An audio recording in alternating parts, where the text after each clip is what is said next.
नमस्कार, जय महाराष्ट्र मित्रांनो। आताच्या क्षणाची सर्वात मोठी अपडेट। काँग्रेस ठाकरे गटानं गोडसेंना फोडला घाम। काय आहे सविस्तर अपडेट मित्रांनो, जाणून घेऊया।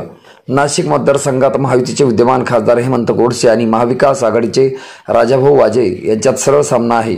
त्यात अपक्ष उमेदवार शांतिगिरी महाराज किती सेज लावतात याचीही उत्सुकता आहे। दोन्ही पक्षप्रमुख उमेदवारांना इथून मोठ्या अडचणीची अपेक्षा आहे। इगतपुरी त्र्यंबकेश्वर विधानसभा मतदारसंघात शिवसेना उद्धव बाळासाहेब ठाकरे यांचे प्रदीर्घ वर्चस्व आहे। काँग्रेस हा या मतदारसंघातील मुख्य राजकीय पक्ष आहे। आजवरच्या निवडणुका हे दोन पक्ष लढत आहेत।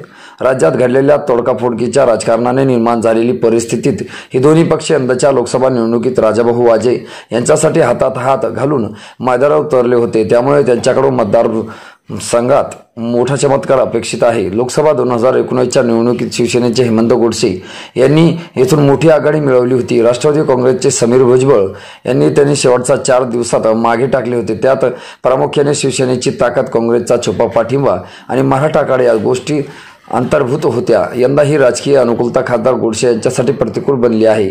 शिवसेना उद्धव ठाकरे गटात मोठी फूट पडल्यात शिंदे गटाला इगतपुरीमध्ये यश आलेले नाही। राष्ट्रवादी, अजित पवार गट आणि भाजपची येथे प्रभाव टाकतील एवढी क्षमता येथे नाही।